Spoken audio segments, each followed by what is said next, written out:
everything. Like he Wow. has a spot for you to be every There's a every guy single out place there in that's the like, I ice. could have played more, but I couldn't read. Exactly. Yeah. Like He it's like, was fuck, I would have had so more hard. games, but I couldn't read. And it's like, gee, Oh man, hours of videos. I'm not even kidding. Hours of videos a day. When I stepped on the ice, I never backed down, and I never stayed down. And I was vicious, and I was malicious, and I don't care. He's a freaking madman. Look at him going to town. That'll be a suspension. That'll be a fine. All right, so we're good. John, sorry for the little screw up. I appreciate your time. Certainly. You better. he was sorry. he was just asking me if I undressed you in college, and I didn't answer. I was about to answer, and then you signed on. And I still, The answer is yes, most likely. Really? You think? we played a lot. We were all know. 4 years. No, I didn't. No, probably not. I wasn't good in college. I wasn't good in the You were a NHL. either, defenseman in college, right? I was. That's right. You were a D-man, big D-man. I was shut down. D-man. Gosh, there was a lot of good forwards back then, though. Holy moly. Every team had NHL talent. Like everybody. Johnny Taves was there. There was Zach Parise. There was Yeah, that's Minnesota right. was loaded with Vanek and all these guys. And You know, Well, when what? you That's played- David Backus, like, there was good players around. Ryan When you Carter, guys played yeah. the same time, like Tim, who was on your team? Some NHL stars. Were all them guys he just mentioned, or were they a different time? When we were like seniors, we had Matt Niskanen, Mason Raymond, Junior Lassard, but he didn't play much, but he still played a little bit in the NHL. But no, I think like as freshman, sophomore year, I don't think we had many. I don't know. You guys had Chris Connor and like Murphy and some guys. I don't know. I know Connor played a little bit, right? Yeah, Connor played for about 10 years up and down, but no one else did. Okay. But it was Right. tough to play Michigan Tech, like going up to well, you guys got the Winter Festival or something like that's. It didn't seem so tough. We got just beat down every single weekend. It didn't seem tough for you guys. No, We're it stunk. was just in general. I think it was like a kind of a farther travel for us, and then yeah, no, it was just always one of those places that you guys were good though. Everyone was good. No, we weren't. No, No. okay, you guys weren't that good, but every So- We won you like guys 6 suck. games a year. We stunk. All right. that's awesome. Talk about stinking in hockey. One of your old teams stunk this year, the Habs, but we'll get to that later. Obviously, John, having you on here is awesome. I love having the guys who played the tough role that you had to play, I had to play. Where did the dream for you all begin? Now, Chris, I don't know if you've done your research, but I was I made the Huh? All-Star game and I was an MVP. I don't want to be lumped in with your type. So Okay. Yeah. He knew there was a Okay. puck You know what out I there. mean? He knew there was a puck Yeah. out there. yeah. Well, let me say, first of all, I'm not talking about hockey. I'm talking about the dream of becoming a mechanical engineer or a rocket scientist. What the hell? Where did that come from? It was one of those things where I got a scholarship, just like Tim probably, to go to Michigan Tech. And at Michigan Tech, you can either take business, which is a typical athletic degree, or you can take engineering. And I didn't expect to play pro hockey after university just because I was on a partial scholarship for the worst team in the WCHA at the time. Pro hockey wasn't even on my radar. I didn't have a family advisor, an agent, or anybody who was interested. So I thought I'd get my education paid for and get a mechanical engineering degree and then be on my way. So that's why I took engineering. I had no interest in it at all, but it was either engineering or business. And I was like, well, why not just go for it and take ME? And then that's why. That was the only reason why. Well, good for you. And listen, as far as things in common, we do have things in common, John. You dropped the gloves, which Knuckles did. You were an All-Star. Let me see if I can turn this. See that over in the corner there? See that jersey there? Number 30, Nilan, All-Star, back in 1991. The game was in Chicago, one of the teams you play for. Anyway, we have that in common, Habs fighting. Listen, your career, when you first, let's say when you were a kid, you're from Ontario originally. where does the Bruins fan come in for you? I mean, you're a Bruins fan as a kid from Ontario. That's kind of unheard of. It's you grew up in Leaf territory. Yeah, and Montreal Canadian territory. There was a lot of Canadiens fans. All my friends were either Canadians or Leafs, and I don't know if I like to just kind of do my own thing or just ruffle the feathers of everybody, but the other team in that old division was the Bruins, and they would battle each other all the time. And I liked Ray Bourque. I saw the way he played. I loved Ray Bourque, and it just kind of stuck. And I was a Bruins fan, and thankfully there was some great games back in the day with when the Habs had great teams with Kovalev and all these guys, and the Bruins had a great team, and the Leafs were always garbage, and they still are. So it worked out great where we would battle the Habs all the time, and it was just fun to kind of go back and forth with my friends. So it was just honestly, it was just me just kind of being annoying to my friends, being like, "Oh, you guys like this team? Well, I'm gonna pick their biggest rival, and then I'm gonna like them." So that's all it was about. Yeah, no, I have amen to that. I think you can't really, the honesty in that, just being the anti to your friends, I think is kind of funny actually. How did you end up at the Freeze? I'm looking at this. I'm like, you played. I'm from Chicago. I'm like, you played with the Freeze. Like Yeah, who? it's another random story. I don't know how I ended up anywhere, to be honest, but I finished up a year of junior C, then I played junior B the next year with the Thorold Blackhawks, and I was expecting to go back. They were going to pay for my university at Brock University, but then one of the coaches for the Thorold Blackhawks, his brother coached in Chicago and gave him a call and say, "Hey, I got this tall kid from Thorold. You want to give him a look." And then he called me. I went, tried out in Chicago, had no idea. This is the bizarre part. It was a feeder system for the NCAA. I had no idea what the NCAA was. Nux, you know that. Yeah. Tim, I don't know where you're from originally, but as a Canadian kid, you don't follow college hockey whatsoever. I didn't know it was even a thing. So I go to Chicago just for fun. I'm like, let's go. We'll try this out. And then I ended up making the team, and I stayed with some billets, and I quickly learned, I should say, what the NCAA was and why I was there. And that's how I was a complete just free trip to Chicago. Let's go give this a shot with no expectations at all. Then I ended up making the Freeze, and you know, it's all kind of downhill from there. It's funny you say that because, like, as a Canadian kid, not knowing anything about NCAA, and me as an American kid growing up in Boston, I didn't have a clue what junior hockey was. I had no idea. And I listen, Jimmy Mann, who played the same role we played, and I played against for years. He was a first round pick from the Winnipeg Jets. Now, he wasn't the greatest player, but a tough kid, okay? Willing participant. And he was a first round pick by the Jets. And I always said to myself, here I am, a 17th round pick, 231 out of 235. There's no question in my mind, if I came and played junior hockey as a young kid, that I would have been like, not that it would have made a huge difference in the amount of money I signed for, but I would have been a lot higher draft pick than, 231. That's for sure when I think of it. It's funny how that is, though. And so anyway, you end up going to Michigan Tech, having those 4 years at Michigan Tech, and you had 19 points, but you had 347 minutes of penalties. Can't fight in college hockey. Was anybody pissed at you? Because me, I had a lot of penalties in college too, and they're all minor penalties. Like they're killing penalties all the time. Did coaching staff, teammates ever like address you and say, "Hey, John, here's the deal. I know you got to play tough, but you got to stay out of the box." And that was with getting suspended for half the season my senior year. So I only played half the season my senior year. So yeah, not really. It was I think it was a case of we were talking to Tim earlier. We were bad. We were a bad team.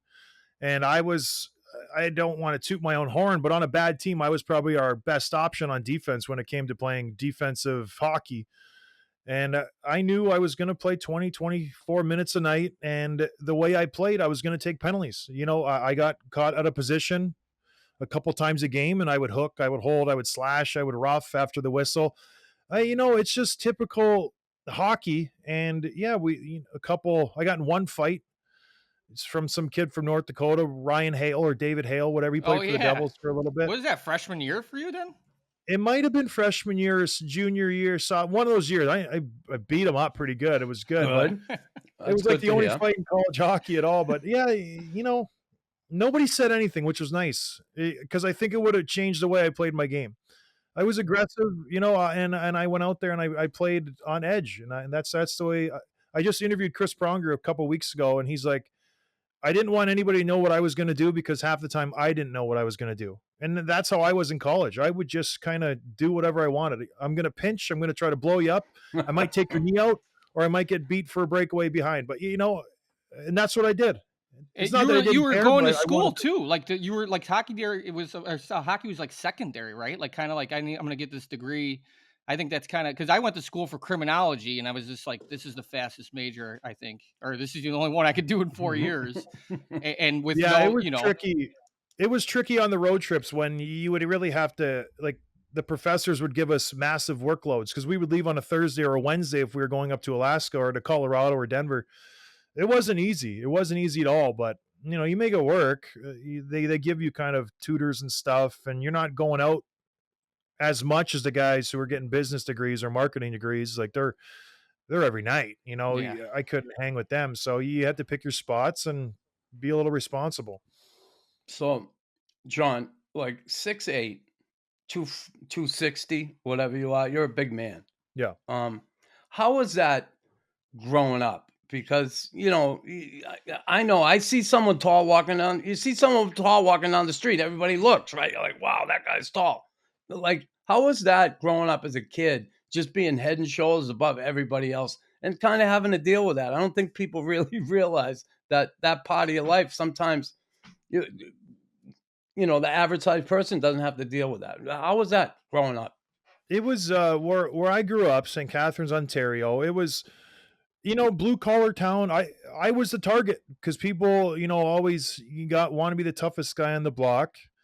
And my brother, he got into a little trouble here and there, and he would bring me in situations where I would have to, prove myself or, get beat up. And being the tall guy, everyone expects you to be tough and this and that. And I think that's where I really cut my teeth with being somewhat tough. Where, gosh, I think since the age of 15, I was fighting like every other weekend, and it wasn't just fighting 15-year-olds. It was 18, 19, 20-year-olds trying to take a go at me. And that's just how it was. And you win some, you lose a lot when you're that age. But then by the time I got to 17, 18, 19, I was a scary customer walking in. I didn't look it.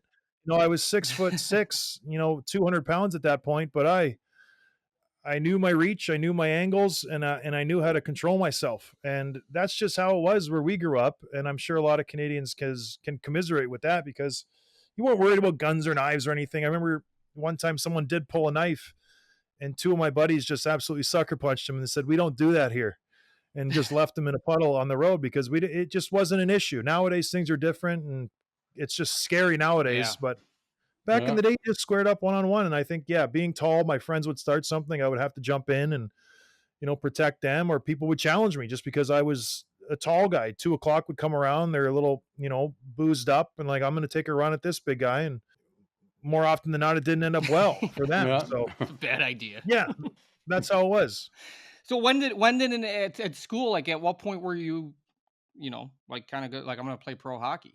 Because you kind of the first couple years, like you're saying, you didn't really know what you're doing, right? So when did that kind of come about? And then like right away, I'm assuming you're just mentally like, I'm going to go fight, right? Like, Not really. No, it's funny how that worked out because in college you don't fight. It was around my junior year where I was playing in Minnesota, and after the game I got approached by Ben Hankinson, and he was with an agency there in Minnesota, and he gave me his card. And then the next time I came to the Minnesota area, he came to my hotel and gave me a big presentation, and he became my family advisor, where I didn't pay him. We didn't sign any contracts. He was just advising me, which is he's in my agent.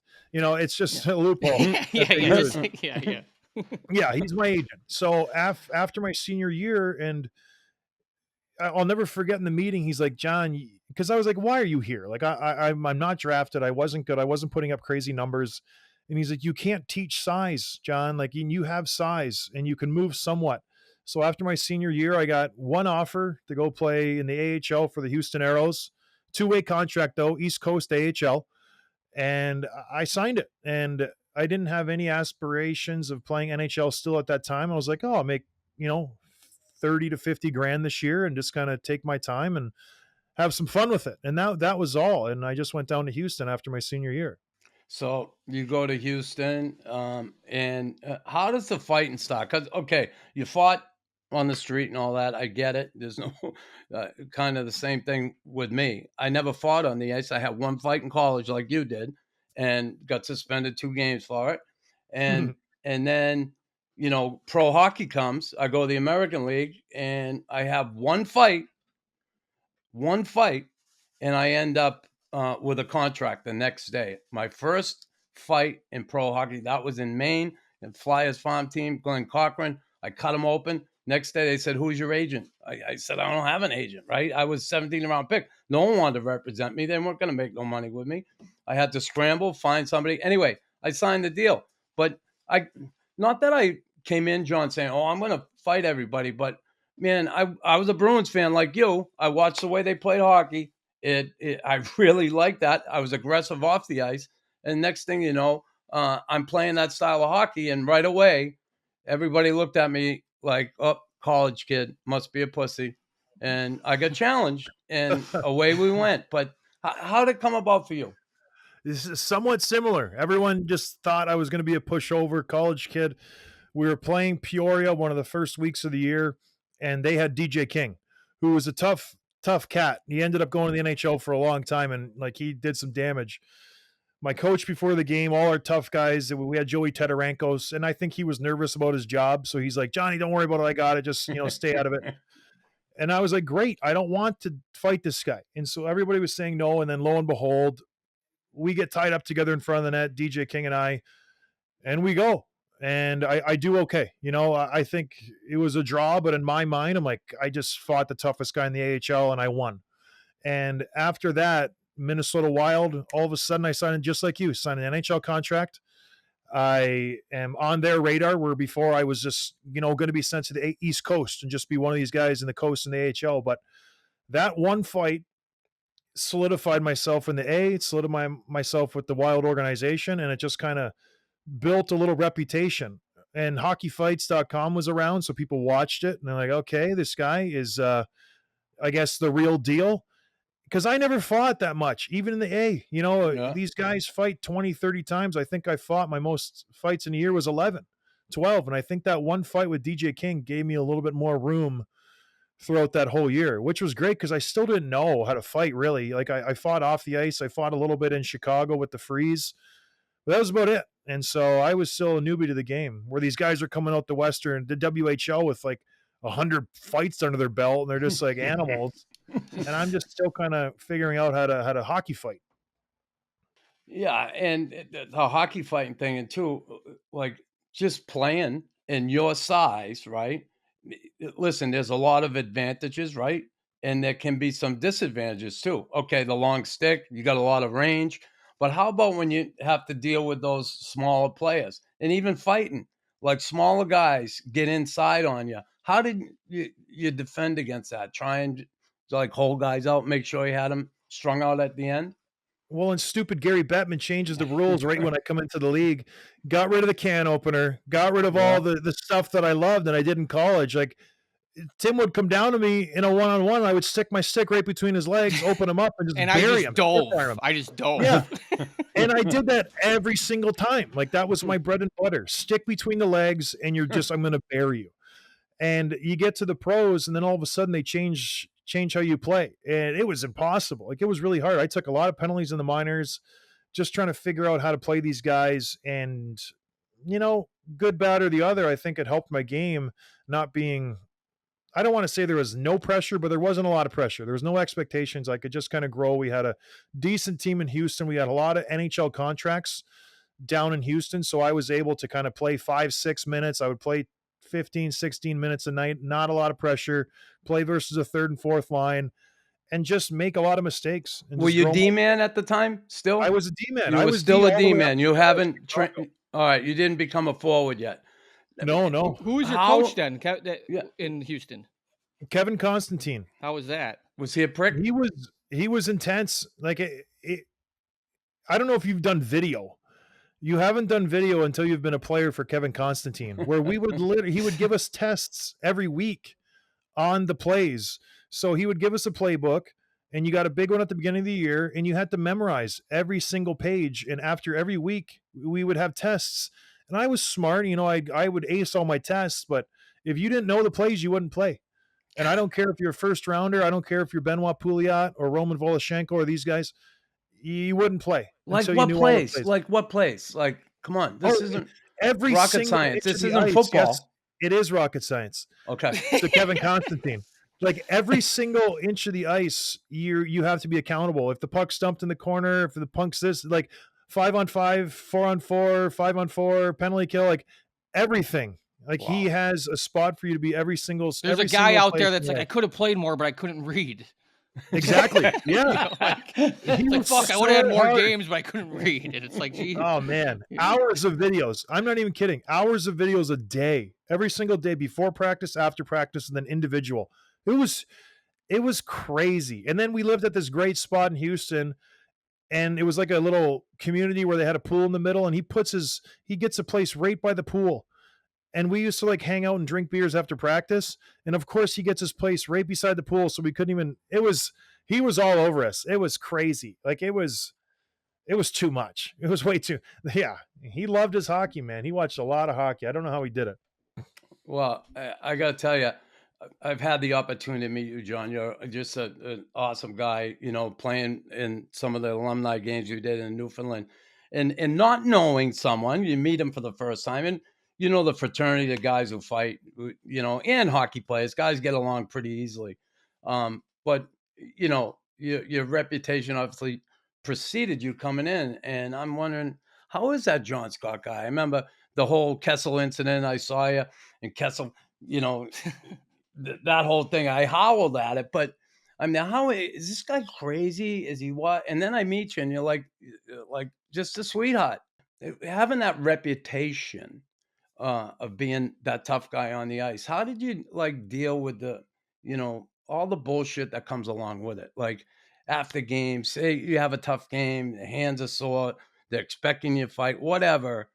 How was that to deal with that part of the game, the fighting part for you? Yeah, the first, I would say with the first 5 years of my career, it was brutal. And I've talked to other tough guys about this, and a lot of them go through the same thing where, you're just constantly stressed out. You got to, and I can't imagine you, and this is no slight to you. You're not a big guy, Nux. Like you're small. You're always fighting above your weight class.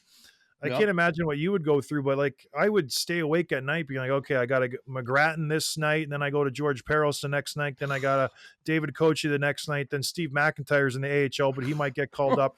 And it was just one after the other. And I would just stress about it nonstop. And I would watch videos and I wouldn't sleep. And then the second half of my career, my wife kind of snapped me out of it. She's like, hey, Dumbo, you're the biggest guy on the ice. Like all these guys are scared of you. Just go to bed. Like stop being silly. And for whatever reason, that just clicked. But I think it took a long time. Tim has no idea. Yeah, no, I was just gonna say, like, doesn't have a it clue. it took me when I was fighting. It took me no, it's like I'm sitting here like, what are these guys talking about? But as a goal scorer, yeah, I'd have my hands would be sore from stick handling and stuff. I get the soreness part of it. But do you ever, as a scorer, a skill guy, did you ever worry at night to be like, I really got to score tomorrow? That's why I have so much respect for what you guys did, because that is the truth. I never had to worry about that, and. But this goal scoring part, he's saying, did you ever stress on that? Oh yeah, I got to score or I'm gone. I thought we were still talking about fighting because I have so much, I can relate to so much of that. But anyways, got so much to say about that. No, I was my own worst enemy for sure. I stress. Yeah, I could, I can really dwell on just bad games, and then just that sick feeling of the nerves before every game. I always had these, which were healthy butterflies, but yeah, I would have a lot of stress about putting up points. You go through 7 to 10 games, no goals. Next thing, you just, that's part of it.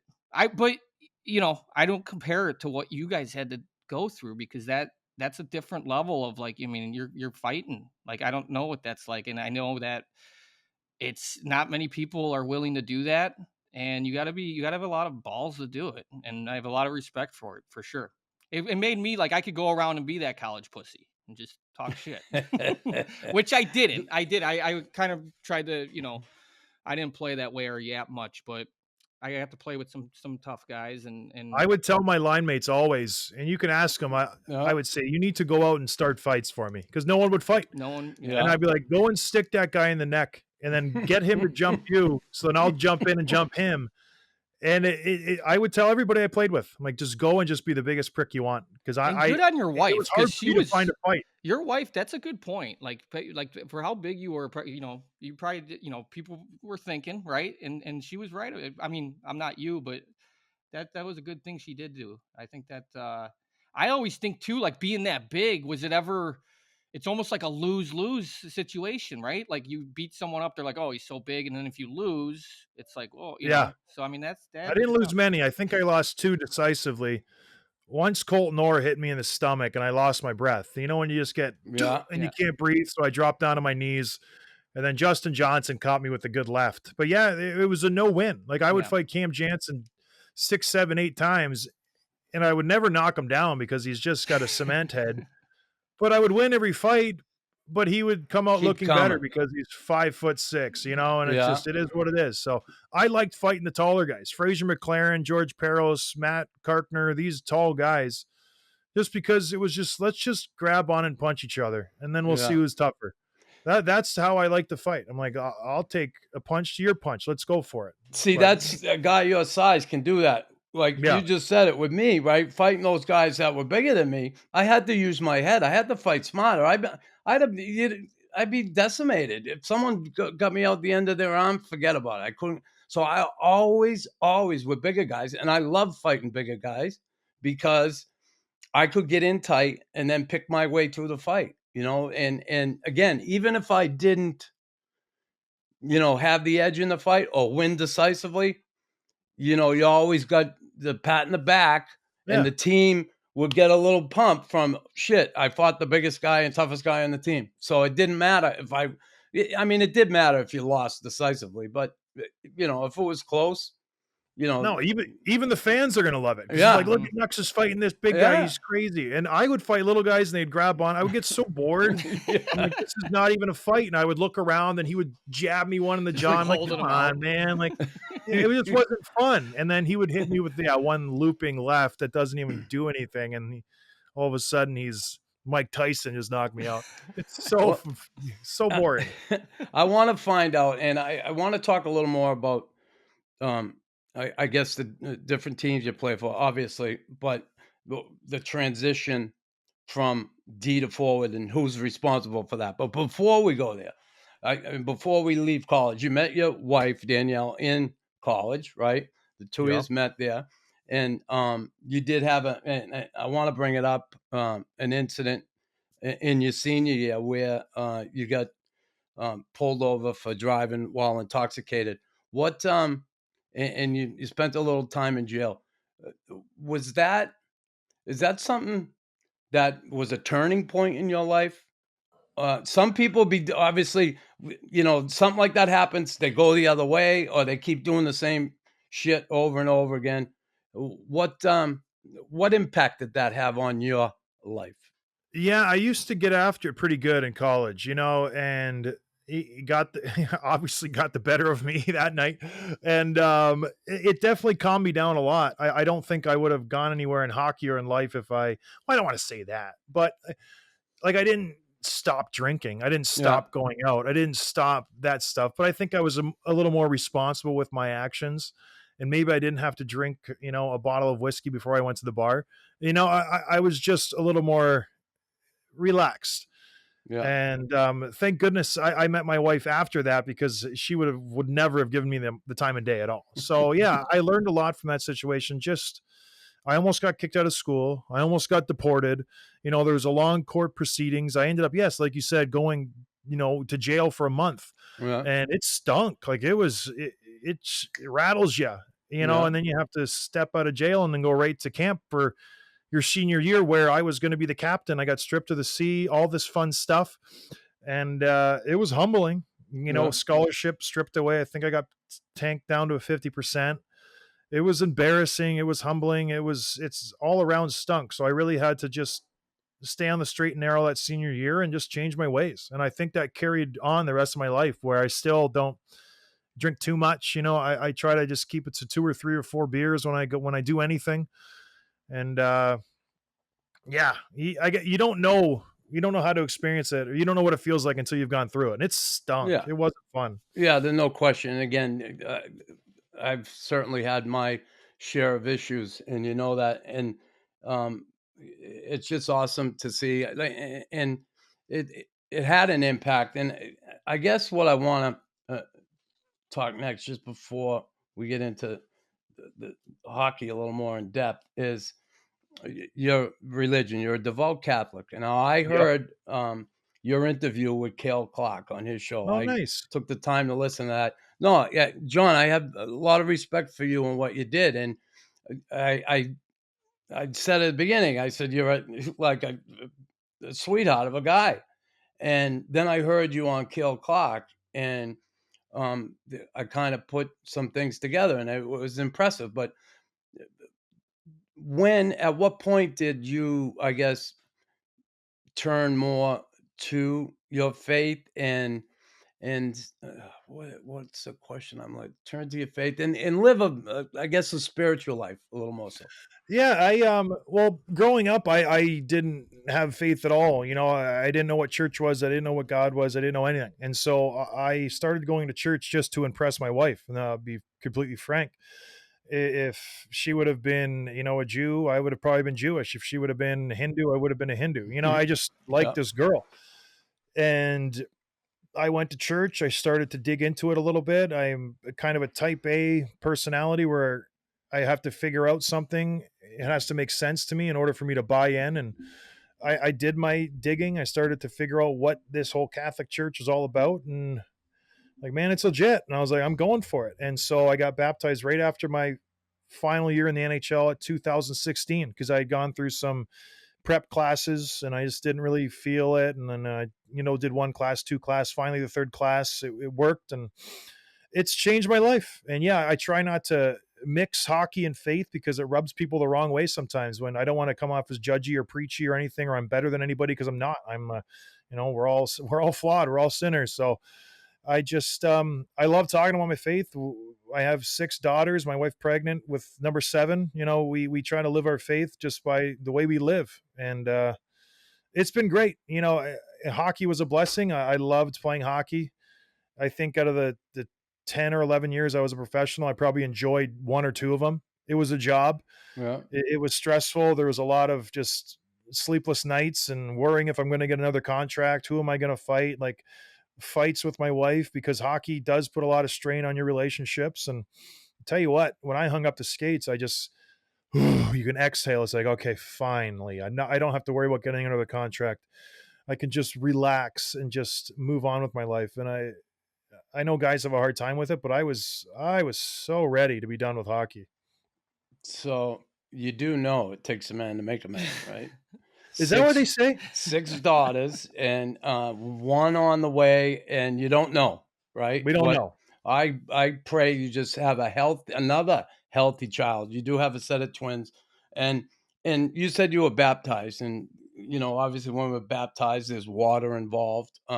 You got baptized again in the winter, No. out in front of your place when you went out on the pond, and you broke through. I don't know. It's hard for me to realize that close to shore could actually be over your head, but Yeah. it was over you. What happened there? Well, they dredged Tim. our lake. The reason it's so deep, like 100 years ago, they dredged our lake for the clay, and You they made almost all the died, bricks Tim. for our downtown area. So it's like 20, 25 feet deep, 5 feet out. And so I stepped off my dock and I was going to shovel off the rink. And I think I was, 5, 6 feet out, and I, boom, right through the ice. And luckily I kind of popped up right where I went down, managed to get my leg up after I think I was in there for a couple minutes, because it's not easy. The ice is soft and you're trying to jump up on the ice, and I managed to get up, and I crawled back over to the dock. I had lost my shoes, my shovel, everything. Luckily, I wasn't in my skates, which I usually would have done, put the skates on the dock and skated out. But for whatever reason, I didn't have them on. And I just, went back to the house. How long ago was this? Probably like 3 years ago now. Yeah. And so it was, I don't know, like you're not scared when you're in the situation, but I was like, I remember leaning on the ice with my elbows on. I'm like, I'm not going to be able to get up from this. Like, how long do you think I can sit in this cold water, just leaning on the ice until someone comes down?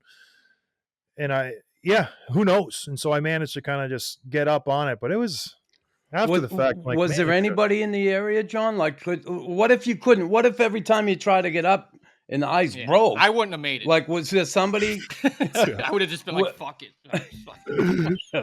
I'm dying. No, there was a guy ice fishing like 100 yards away, but I think he had his headphones on or speakers on because I tried yelling for him. I was like, hey, help.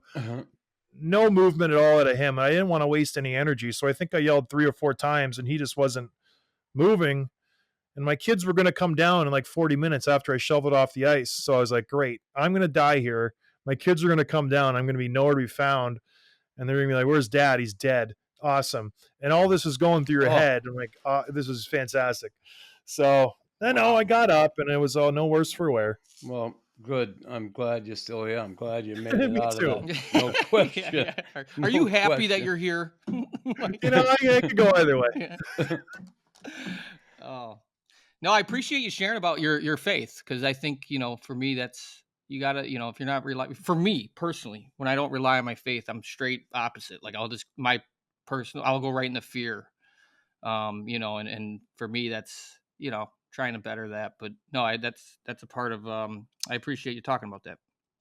Yeah. Cause not everybody gets weird about it, especially nowadays, Right? like, especially being a Catholic with the whole abortion and this and that. And I'm dead set against abortion. I'll take my arrows with that. And I don't like talking about it, in public because that's why I should talk about it more. But yeah, I try to be a good God-fearing man. And, I don't know.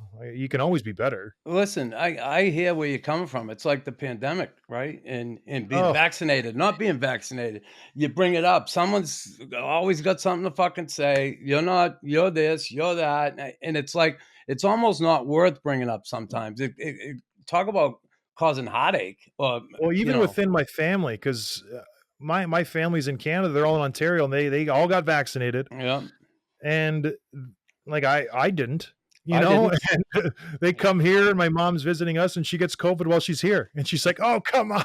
Right? It's just one of those things. But yeah, I don't talk about it on my show. I don't think it's anybody's business. Yeah. I'm losing money out of the deal. I'm turning down events left and right in Canada because I can't go because stupid Trudeau is an absolute train wreck and can't figure out it's like you guys living in China over there. It's brutal. Well, you have your podcast, Dropping the Gloves, John, and I was on with you, but best episode we ever did. Yeah, same with me here. Like I have my show on TSN. You come on with me, nice enough to come on a few times, but I lost my job because I wasn't vaccinated. I was doing my show from home. That's why I'm doing this now. Yeah, Tim's got boosters sticking out of his arms. Look at him. He's judging us right now. No, I'm not vaccinated either. No, I was. We got the unvaxxed line right here. That's Put right. Tim in the middle. Yeah. No one will come near us. I'll talk shit. I'll do the shit talking, and you guys, handle the rest. But we'll cough on everybody. That is awesome. All right, Johnny, you start with Minnesota. And when does it happen? And who is the coach that says, "Listen, you're going from D to forward"? And did any coach? And this is Minnesota. I want to know that. But then, did any coach ever tell you, "Go fight"? No one ever explicitly said, "Go fight this guy." But like in situations, I'm not stupid. Yeah. I know if their tough guy jumps on the ice and he goes, "Johnny, you're up." I'm like, I'm going to have to fight this guy. Like it's an unwritten thing, but yeah, that's hockey, that's my job. I never took offense to that. Yeah. If it wasn't me, it was going to be somebody else. So you're paying me a lot of money. I will go and fight this guy. It's just, who cares? Like, who cares? I don't know why people get so upset when someone comes out and says, my coach told me to fight this guy. Well, yeah, that's your job, dummy. Like, that's your job. Go and It's do like it. me, Stop like just trying to, like, knowing I was create. going in the shootout. Yeah, like I know I'm going to go in the Yeah. shootout. No, I'm just kidding.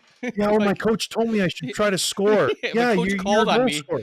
No, I'm not comparing that part, but no, No, but it is the same thing. Yeah. It's your job. When I got signed in the offseason, I would go and talk to the GM and we'd have this awkward conversation about, we brought you here for, we like your this. And I'm like, and I would just always say to him, I would say, Don't bullshit me. I know what I'm supposed to fight. So don't worry about me.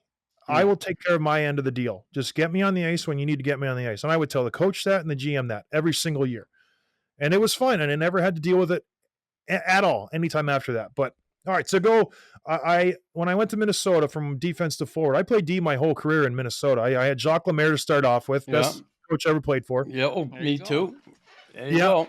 And then I went to Chicago 2 years after that. And the reason I got bumped to forward was they were up against the cap. A bunch of forwards got injured. I think we had 7 or 8 D. And they're like, Johnny, we need you to play forward in practice. We got to fill out these lines. And then they're like, well, why don't you play forward in the game? And so I would play forward. And then I started fighting more. And you couldn't be a defenseman who fought a lot. And so they just kept me at forward. And so I would jump back and forth between forward and defense my whole 2 years in Chicago. Some games I would play 3 shifts on defense, go up to forward for a couple shifts, 3, and I would bounce back and forth if we were playing a really physical team. And that's what I did for 2 years in Buffalo or Chicago. Then I did the same thing in San Jose. And yeah, it was just kind of a back and forth thing.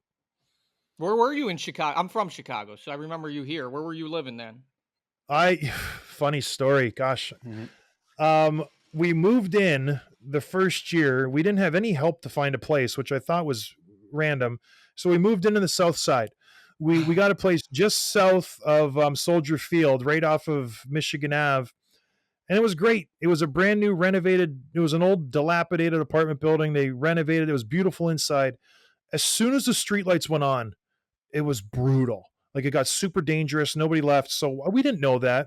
The night before our first game, my wife and her sister are in town. They went out. I think they, went to a restaurant with the rest of the girls on the team, whatever. So they come home. It's like 10:30, 11. I'm already sleeping, getting ready for the home opener. I get a call from my wife. She says, hey, can you come down and meet me at the door? I don't know where I'm going, because the cab wouldn't drive down our street. He would drop them off at Michigan Ave and they would have to walk 3 blocks to the apartment building, which that in itself is like red flag. So I come down, I'm annoyed. For some reason, I put my running shoes on, which I wouldn't normally do. I would just throw on some flip-flops. But I open the door to our apartment, and all I hear is, get back here, you F and B. And it's some guy screaming at my wife and her sister and chasing after him down the street at 11 o'clock at night in Chicago. And I'm like, what is going on? And so I just take a beeline to this guy, and he doesn't see me coming. Oh. And I just forearm shiver right into this guy's neck, and he goes down. And my wife is terrified. Her sister is terrified. I jump on top of this guy and I grab him, horse collar, and I'm just ready to like kill him, like literally kill him. And my wife pulls me off of him, and the guy's giving me his wallet. He's giving me his phone. He's like, take it. Please don't hurt me. And I'm like, just get out of here, man. Like, just beat it. And so he leaves, and we go in our apartment. 20 seconds later, this guy's banging on the glass of the apartment trying to get in. And I'm irate at this point. So I started running toward, He wanted his wallet back. He was tweaked out on drugs. So I'm like, I'm going to finish this guy right now. And luckily my wife said, let's just get in the elevator and call the cops. So we went to our spot, and we moved out like next week. We're like, we can't live here. Yeah. And so we moved to the north end, and we moved to Roscoe Village. Oh, it's nice over there. Belmont and Damon. Yeah, completely. Like the whole north. He just went the opposite. Nuts. We were like, we're out of here. And we ended up paying so much more. Because I was on a 1 year, 2 year no one helped you on that. You go farther, a little bit even more south than where you were. It gets worse and worse. I mean, that's crazy. I didn't know. We were like, South End, this is great. Right by Wrigley Field, right by. And it's not like you stick out or anything either, So bad. So yeah, we moved out of the South End real fast, and we went to where it was a little more pricier. Yeah. I'll tell you that much. I bet you weren't expecting that answer, Tim. Huh? Crazy, right? No,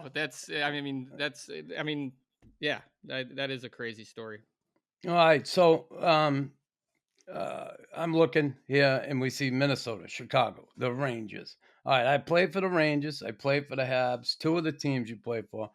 Now I look at all those teams. Man, if you can only put 2 jerseys up in your office, which 2 are they? Well, which Yeah. is the first one?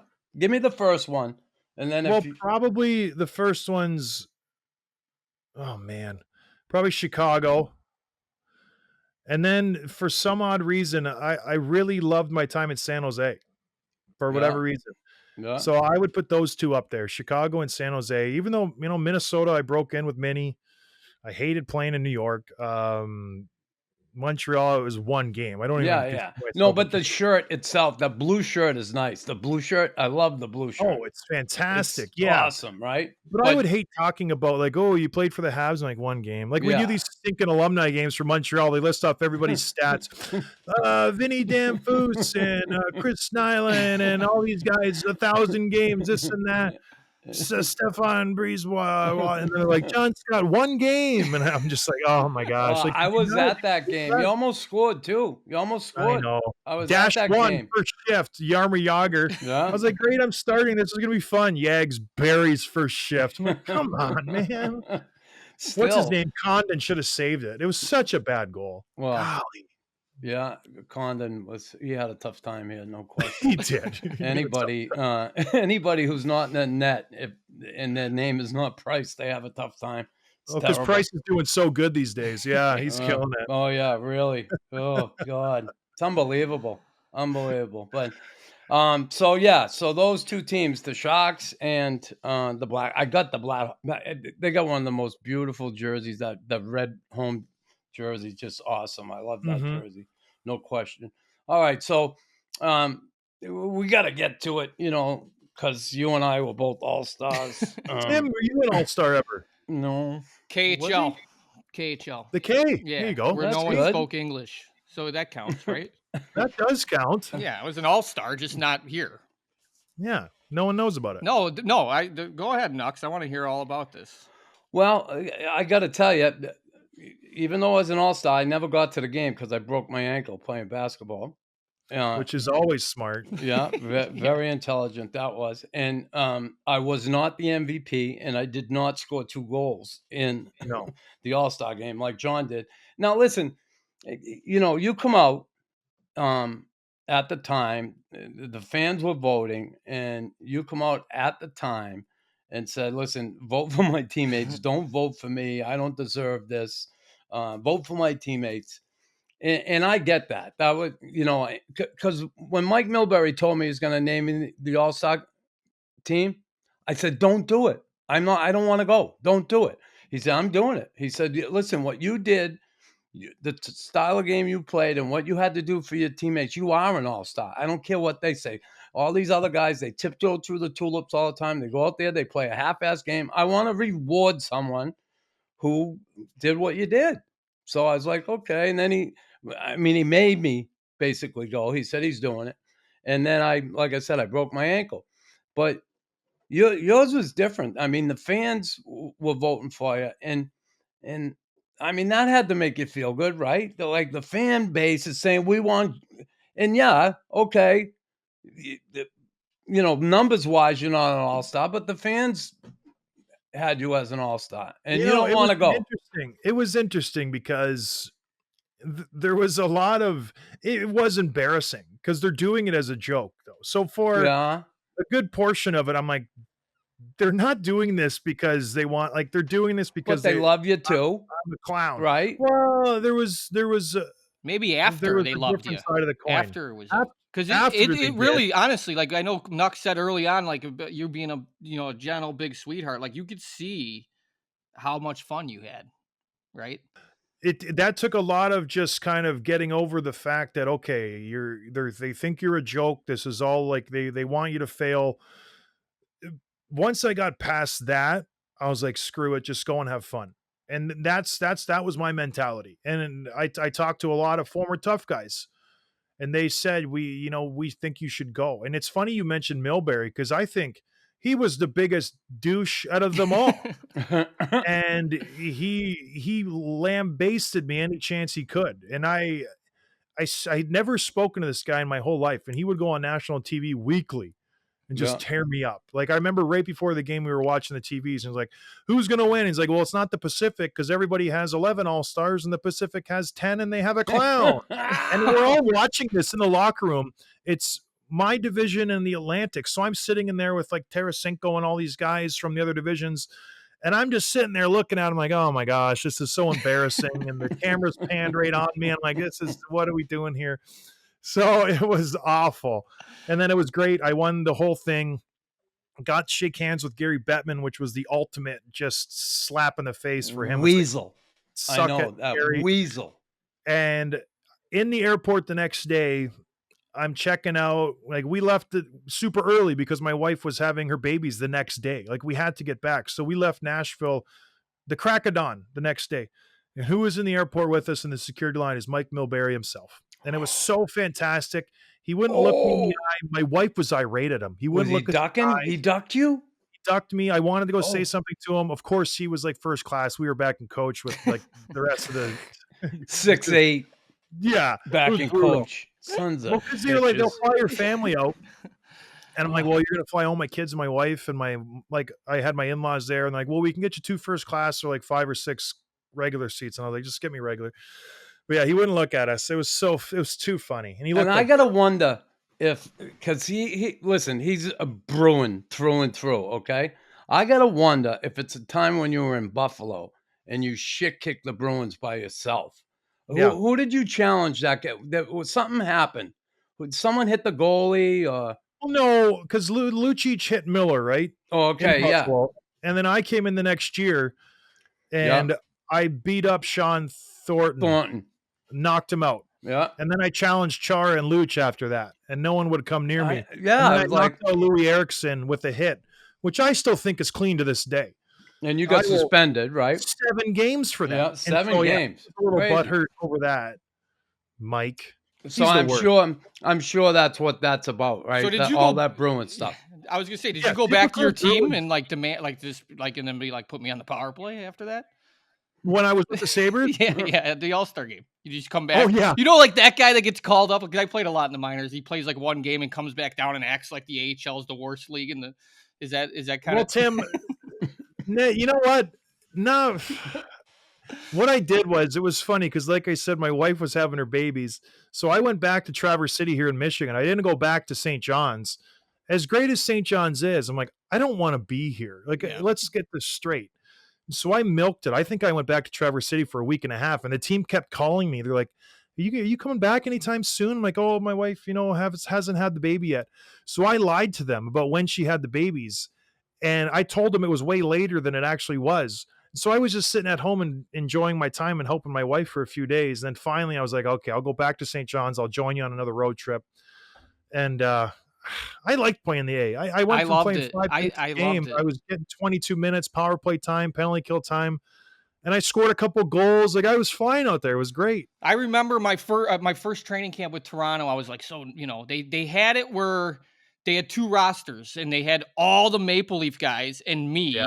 And then the AHL guys. And like right from day one, because I came from Finland. So right from day one, like all the minor league guys who I was going to play with, they just like despised me. They're like, who the fuck is this guy on he's the only guy on the Leafs roster.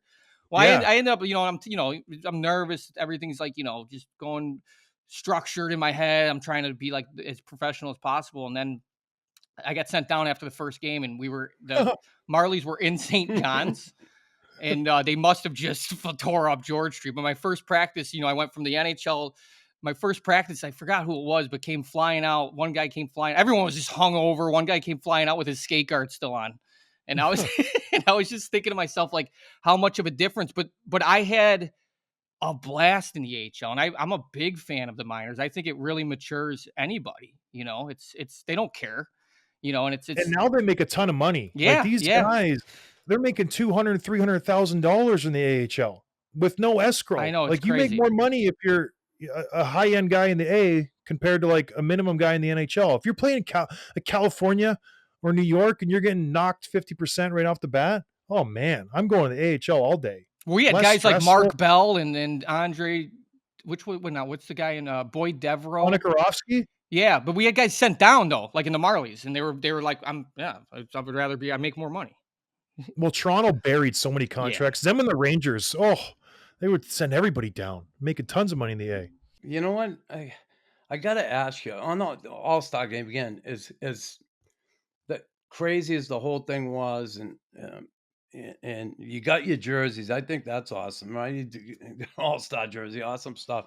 But when you end up getting traded, right? They trade you to Don Maloney trade you, by the way, to Yep. Montreal, and they trade you for Jared Tenorti and Stéphane Fournier and Victor Bartley. Who the fuck is Victor Bartley? Sounds like a pack of English cigarettes.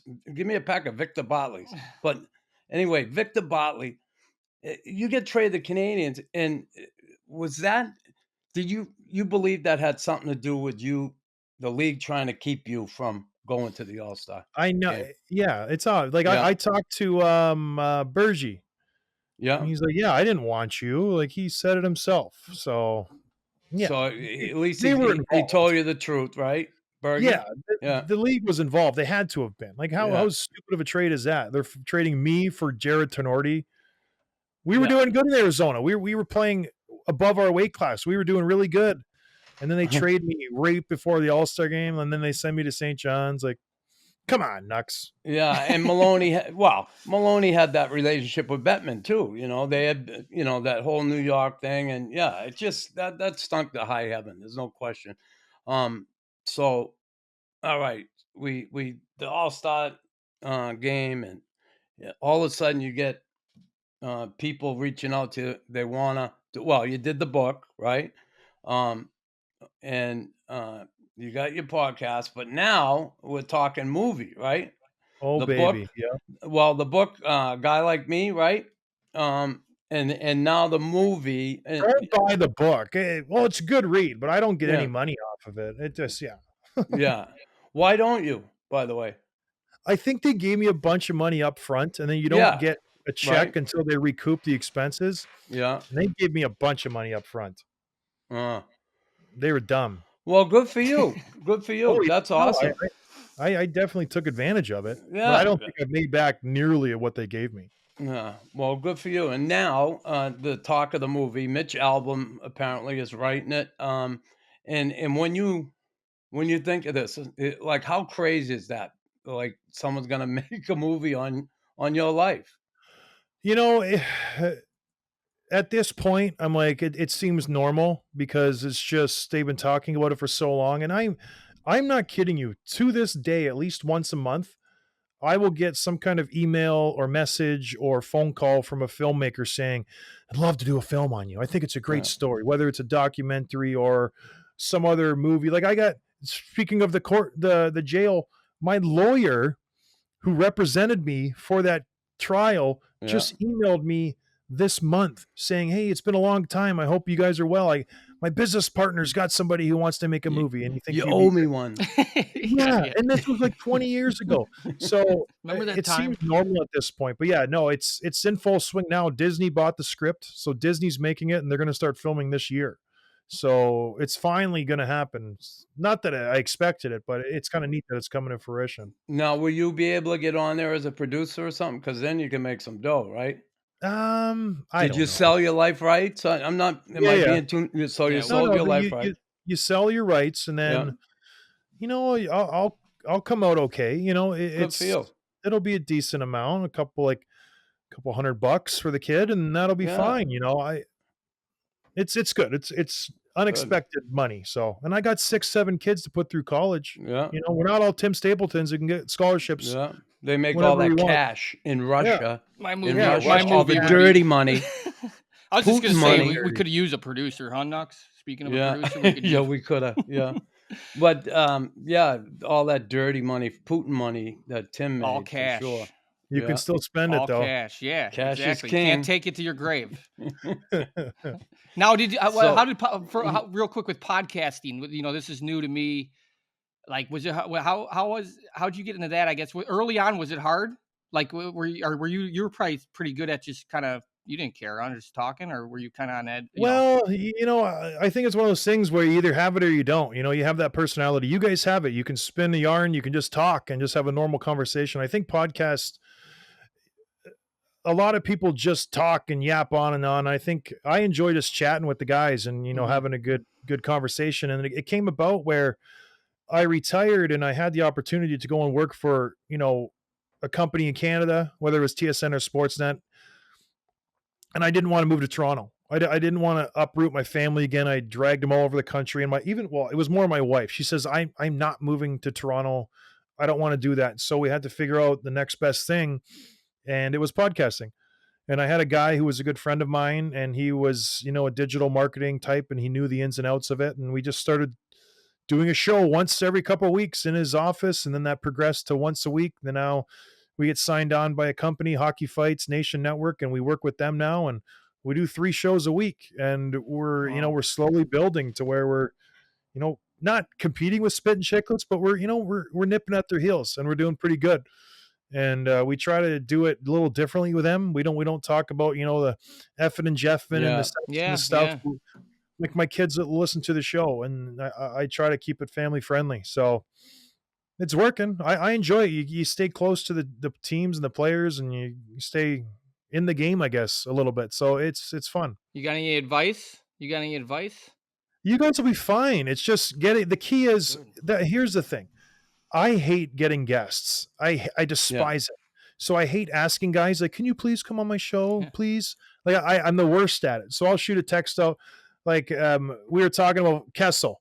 I tried to get Phil Kessel on my show, and we could talk about the incident. I thought it'd be great, and he's like, I don't do podcasts. Oh, fuck. And I'm like, that's okay, and you respect that, but then you throw it out to 5-10 people, and then it's like I don't want to interview nobodies. So I asked Jumbo, he says no. Patty Marlowe says yeah, but you feel like such a loser asking people, can you please come on my show? So that's the only thing. If you can get good guests like Spit and Chicklets, they knock it out of the park, because I think they have ESPN backing them, and they can get all the stars they want. Yeah. And that's the issue. I think you guys will be fine though, because a lot of people. Yeah, listen, the guest thing is right. You're right about that. And listen, I ask people, I just say, hey, listen, can you come on? Nux we're just going to have a conversation. Yeah, I'll stab you in the eye. No, we already had one guy. He was all set to do it last week, and he bailed on us the day before. I'm like, really? But I won't mention his name, but it sucks. I hate that too. I hate, and hockey guys, come on. Fucking hockey guys are hockey guys. They ask you to come on. Why wouldn't you do it? If anybody who's ever asked me to come on, I've gone on podcasts for guys that I don't know. Obviously, they asked me. Well, I wanted to help them out. Like, take a half hour, 45 minutes. I haven't done every one. You got to be a little bit selective, but for the most part, I hate that too. There's no question. I actually I wonder if they give a class on how to ask for guests, because I got to get Tim to take that class. You know what I mean, John? Tim, step your game up. Yeah, I need to the first step it up, Tim. I don't even know how to approach that. You're supposed to be getting Conor McGregor for me. Conor McGregor, yeah. Really? That would be good. Really? I wouldn't be here if I could.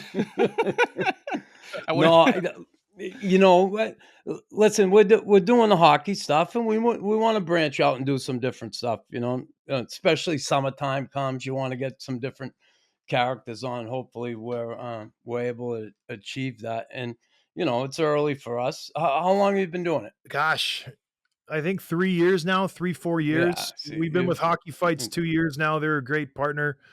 They're awesome. We're going to start. Took you a good year? What's that? Yeah, it took you like a good year to get going? Yeah, it took me a year to get a good base, but now, we get 2-3 million people listen to us every year.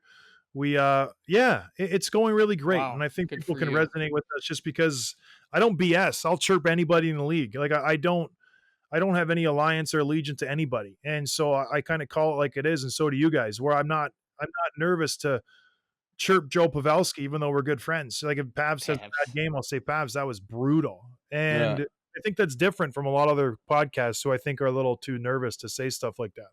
Yeah. Like what would you say about what the Leafs did in Game 7?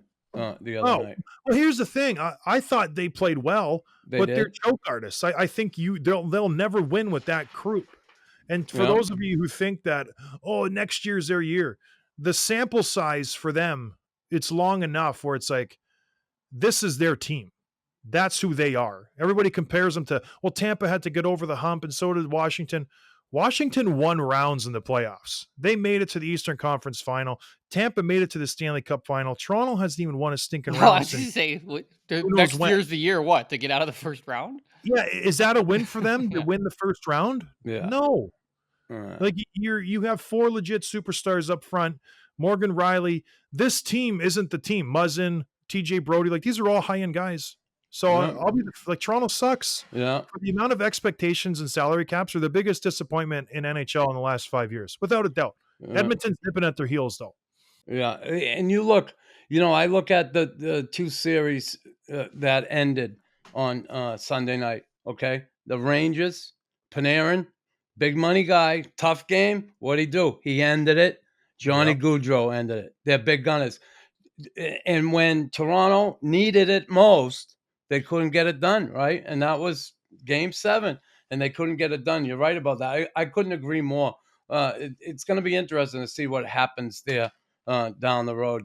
Well, because what do? And they're not going to get Yeah. better. Yeah, Matthews scores 60. He's not going to score 60 next year. Marner played unbelievable hockey, his best hockey, defense, offense. everything. Yeah. He's not going to get better. Jack Campbell was an all-star. He's not going to come back. You're going to lose a bunch of players up front. They're going to be worse next year. Worse. It's going to Well, be great. I love it when they suck. It's so Yeah, great. Me too. Being partial to my Canadians, even though they sucked so bad this year. Oh, Uh, so bad. Oh my God! But honestly, when you look at it, bringing the crew they brought in, it seems like this ship will get going in the right direction. I like what Gorton's done in Boston. I like what he did in New York. Go figure. They bring a Bostonian up to fix the Montreal Canadiens. I love it. The only thing with Montreal is, okay, they're trending in the right direction. Detroit's looking pretty good. Yeah, they are. And then you got Buffalo, who's all of a sudden got rid of Eichel. They're looking pretty good in the next couple of years. Oh, then Yeah. you got Tampa and Florida, who are absolute just juggernauts for the next couple of years. So they got a lot of work ahead of them, Montreal. Yeah, The they do. goaltending thing, what are you going to do in net? What's the solution there? What is? I don't know, because it's not Primo. He hasn't proven it yet that he can come in and take that mantle. And then you look at Carey Price. Obviously, I don't think he wants to be here anymore. And to get rid of him is going to be difficult. You can't Even get if rid of they ate half of it. I mean, they're in trouble. They're in trouble that way. But hopefully they can figure something out. We'll see what happens there. But yeah, we'll have to have you on again and do certainly talking about the game itself. But hey, not yet. Yeah. You can't jump in here yet. Hang on. Sorry, John. That's That's producer Barry. We usually have him in a cage, but we keep him locked up. We keep him in the lockbox. And this producer Barry wants to know. Yeah, he's going to ask some stupid question, so just be prepared. No, I have a different Well, one. I'll help you. I have a different one. Do you have any? I have a Hey, different one. Listen. Do you have any regrets in hockey? No, that's John? not the one I want to ask. That's not the one I want to ask. Oh, okay. Is it right, John? If I got my stuff right, you've written a bunch of plays, movies, and books. Is that right? Or do I have it wrong? Well, I wrote one book. I don't know about plays and anything else. So someone got the wrong information. You weren't on you reading Broadway. about- You weren't on Broadway? No, I never did Broadway. I wrote one book. A guy like me. Yeah. What? Well, There's You weren't more. in he thought you were in Cats. He's not the only John Scott in the world. that There's is more than true. one Yeah. John Scott. Yeah, he's like, this guy was in Yeah, Cats. right. I You was thinking Googled the John- wrong guy. You got to Yeah. put hockey after. him. Yeah. Okay, John now Scott, let- hockey. Now let me ask Oh. the question. Do you have any regrets in hockey? Did you have any regrets? No, honestly, no. He's like coming I on this think, podcast. No. No. I was lucky enough to never sign a long-term contract to where I always assumed this was my last year. So I really enjoyed it all. I enjoyed the hotels. I enjoyed the planes. I really enjoyed the paychecks. I tried to save every nickel I made, and I didn't, get in over my head wherever we moved. And I just always expected it to end every single year. So I was aware of the, the ending. And I think that helped me in my career where, gosh, we'd go to San Jose, we go to the beach one day, we go to the mountains the next day, we go to the desert, we go to the redwood forest. Everywhere I went, I tried to just experience everything the best I could. So not really regrets. Like I wish I maybe, stuck to my guns and tried to play defense more. I think maybe I would have had a longer career, but who am I to complain? I played, 9 years in the NHL. I think that was a good run. For a Yeah. guy my size, for getting 0 points every year, it's like pretty happy how it all turned out. Barry, great question. Best question so far, Barry. Yeah, Way to kill Barry, it. you're awesome. The opportunity, yeah. those two other ones then. My two last So ones. I one promise you. My question, two Barry. This last is the ones- my two problem. last You ones. just start. Is it I know really- what this one is. No, it's not that one yet. Who of guys that you've looked up to, or not even looked up to, but other tough guys? Were there any guys that you look at and say you kind of wish you could emulate, or you look at them and say they're special? Like growing up, I think the guy was Ty Domi being in the Toronto area. He was always the guy everyone looked up to, and of course Probert, but not really. Like I met Ty, I met Max, and they're just kind of, they're people. Yeah. It is what it is. Ty's It- maybe a little more showtime than everybody else, but what are you gonna do? It is what it is. And I don't know. I think the guys I looked up to weren't really fighters. I don't think anybody when they were a kid, Borks and those guys. I don't think there's many kids who I want to grow up and be John Scott. I don't think that's how it works. But you want to be the skill guys. You weren't in your driveway at 10 years old shadow boxing. Yeah, punching the chimney. What would be the first line in your hockey eulogy if you were writing it? What would you like to be your first line in your hockey eulogy? I don't know, Barry. It's like Yeah. no one likes to talk about themselves at all in Well, general. This is the best answer. It's just like, This is. yeah. So Don't ask that question again. That's his first. Yeah, no, I think the answer is John Scott. Husband, father, hockey player. There you Awesome. go. There it is. Love it. I think that's awesome. I had a blast. I did Yeah, it was too. good. I did too. I'll help you Yeah, because I had a blast. yeah. All right, and one more. It's in the chat box from one of our producers. He said, "We just started. Can you give us a piece of advice to get more listeners?" No, I don't know how I get listeners. Just There you go. I don't know. No advice. Why would I want you as competition? I hope Yeah, you yeah. fail. Can you tell us how we get bigger than you? Yeah, everybody who's Yeah. listening, go listen to my show. It's way better produced. I know that much.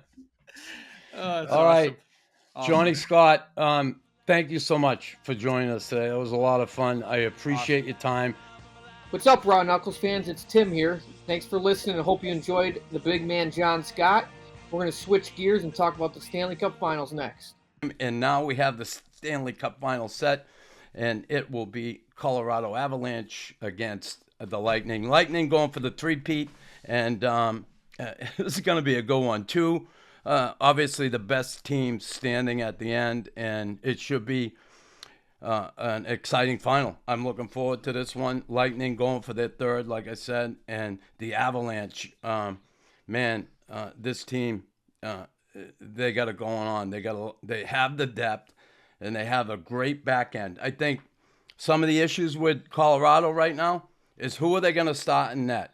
Are they going to start Francouz, or are they going to go back to Kemper? So the coach, Jared Bednar, has a decision to make there, and I think some of the other things that could affect the outcome of this series is Colorado. Is Kadri going to play? The injury.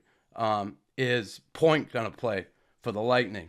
Those are still up in the air. So we should find out a little more about that on Wednesday, game one. And I'm really interested to see how that plays out. But, I'd love to tell you I know who's going to win here, but I don't. I mean, two awesome teams. And you know what? The old cliche, defense wins championships. When you look at what Tampa did to the Rangers, first two games, they're in the hole. They battle back. The games 3, 4, 5, and 6, Tampa Bay gave up only 5 goals. So defense ended up really winning them that Eastern Conference and getting them to the final. as far as the Avalanche, man, they kind of had a breeze through the playoffs, right? They breezed their way through the first series, 4 straight, right, against Nashville. Next one, a little more difficult. And then 4 straight against Edmonton. And here they are. They're rested. They should be healthy. It's going to be interesting to see what happens here. What are your thoughts? No, I agree with a lot of what you're saying. It is tough. I mean, these are the 2 teams I picked. Not to say like I'm Mr. Stats, but I did pick both these teams to make it to the finals, which I wanted to see. I got Colorado winning, but like now after yesterday, though, I don't know. Tampa's. I mean, what's amazing me about Tampa is like at least when I'm watching, it's like how they can just shut it down. Like you said, defensively, and yeah, they have Vasilevsky. Don't get me wrong, but like it's like there's not a guy on that team when they're on the ice, like in my mind's like a liability. Like they all buy in, even like their top guys, Kucherov. Like Kucherov could be out there the last minute on a 2-1 lead, and that, like for me, I think he's fine. But then it could be, it could be anybody. I think everyone buys in, and clearly that's why they, obviously they won the last 2 cups. Colorado. The thing I like about Colorado is I think that was last year when they lost, and they, like McKinnon came out and was like, I've been here for 8 years and I haven't won shit, Yeah.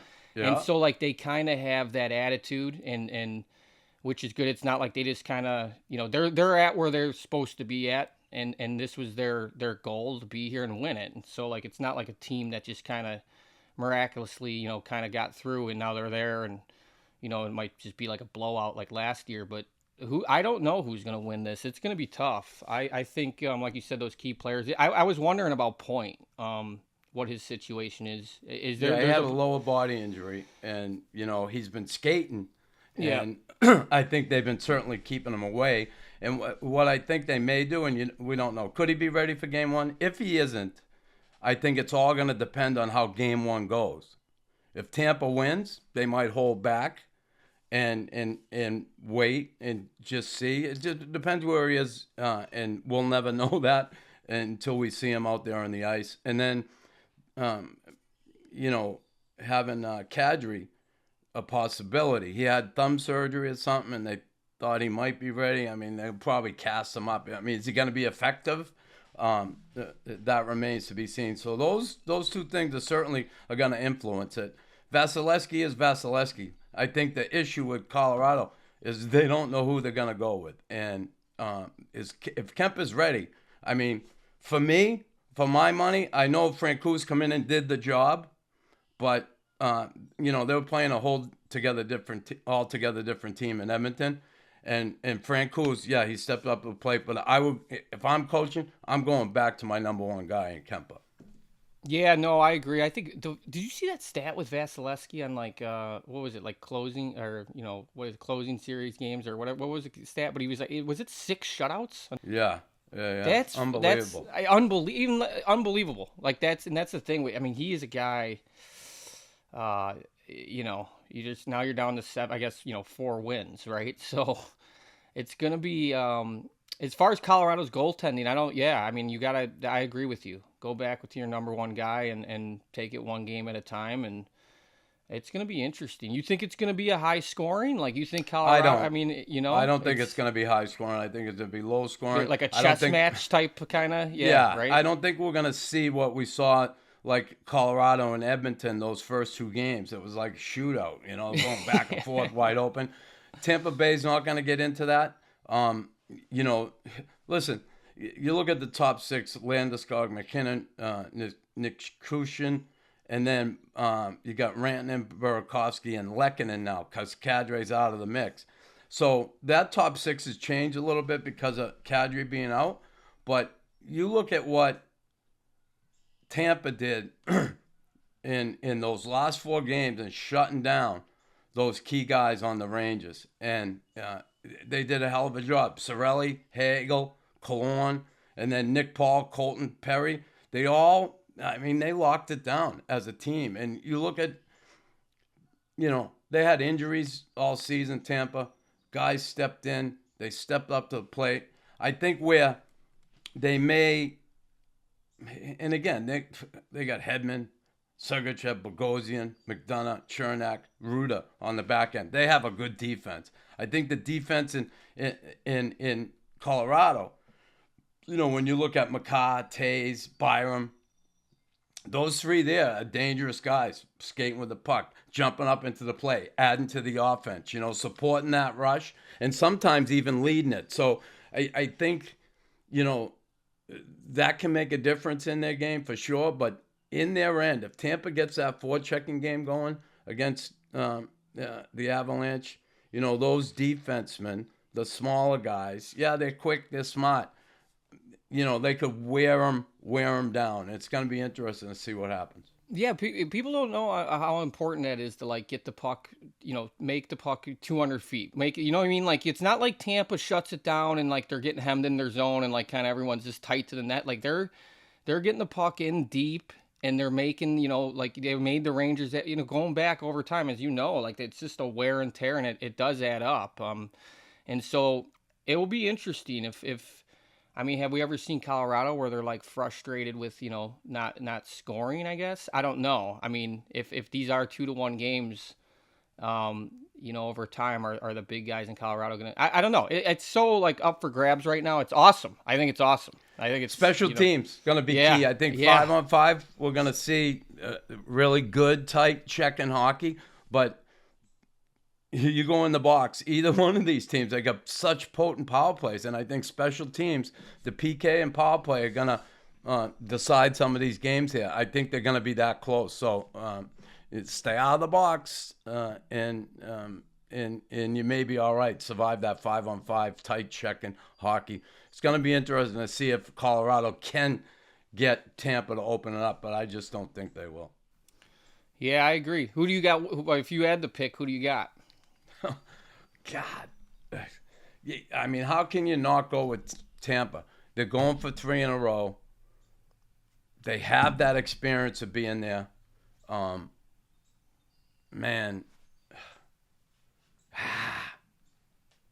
they have the goalie. I got to go with Tampa. No, and here's the thing is I picked Colorado, but I want to see Colorado win, but but my heart kind of wants to see. I kind of want to see Tampa though. I don't know. They're like a dynasty, right? It's kind of, at least in my time. How many times are we going to see a team win 3 Stanley Cups in a row? I don't know. But I do like Colorado too. I like either team I'm rooting for, I guess. But if I had to pick, I got to go with my original pick, Colorado. But it's gonna be. I'm excited. It starts Wednesday. Wednesday night. Yep.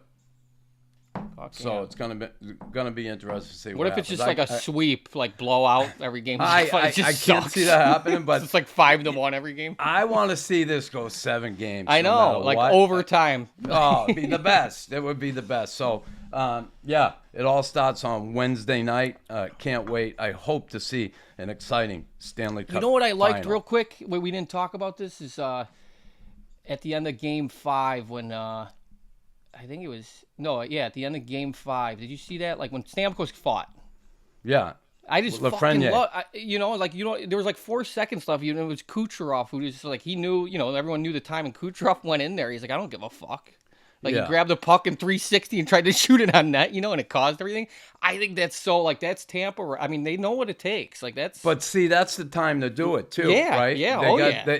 It's the end of the game. They won the game. They have the series lead, and then it's boom, boom, boom. And you look last night, same thing. Stamkos takes the penalty against Lafreniere. Yeah. Which was kind of, he did reach out and grab him. Lafreniere, he fell, kind of dove, but they give him the penalty. They score and tie the game, and then Stamkos comes out of the box. He's going on the bench, and they put the camera on Koopa, and he goes, "That's on you," to Stamkos. 21 seconds later, he gets the puck and scores the winning goal. Hello. So that's leadership. Awesome what he did. Stamkos showed up, and I just can't wait. All I want to see is 7 games, overtime, and who's going to be that hero? And you know what? It'll probably be Corey Perry. And just remember, I said that. I hope so. What is it? You've been 3rd Cup final in a row. Yep. Right, and 3 in a row. Lost the last 2. So. How about Maroon? If he wins, right? That's him 4 in a row. His story's nuts, Yeah. But he's yeah, I'm rooting for. I mean, that's the thing though, is there's like so many guys I'm rooting for. Even on Colorado, I like all their guys. I don't know. It is gonna be awesome. It's probably the most excited I've been in a long time for a finals. Yeah, me too. And it's definitely going to be better than it was last year with the Habs against Tampa.